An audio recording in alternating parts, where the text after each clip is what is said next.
UJT transistor.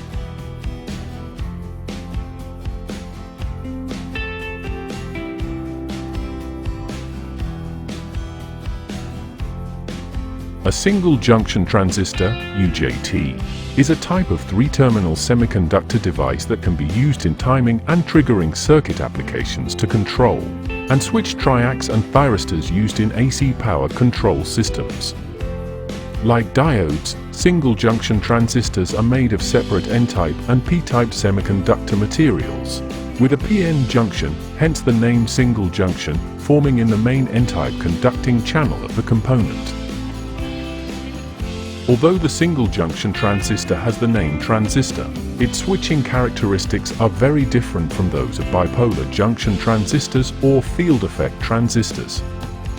These transistors cannot be used for signal amplification, but instead can be used as switching off transistors.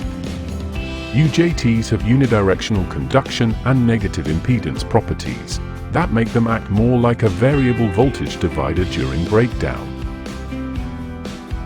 According to the equivalent circuit you see, the N-type channel basically consists of two resistors RB1 and RB2 placed in series with an ideal diode, D, representing a PN junction and connected to the center. Resistors. This PN junction emitter is placed in a fixed position along the ohmic channel during the manufacturing process and cannot be changed. Resistor RB1 is placed between the emitter and terminal B1. While resistor RB2 is placed between the emitter and terminal B2. Since the physical position of the PN junction is closer to the B2 terminal than the B1 terminal, the resistance value of RB2 is lower than that of RB1.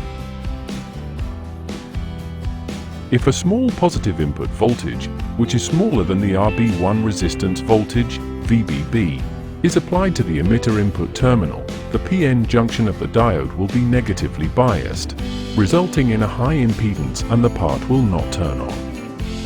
The UJT is off and the current is zero. But when the emitter input voltage rises and exceeds VRB1 or VBB plus 0.7 V, which is 0.7 V equal to the voltage drop across the diode's PN junction, then the PN junction is forward biased and the UJT is activated. And as a result, the emitter current IE flows from the emitter to the base region. A single junction transistor is a trigger semiconductor device that can be used in a variety of circuits and applications, from lighting triacs and thyristors to use in sawtooth generators for phase control circuits. The negative resistance characteristic of the UJT makes this part useful as a simple relaxation oscillator.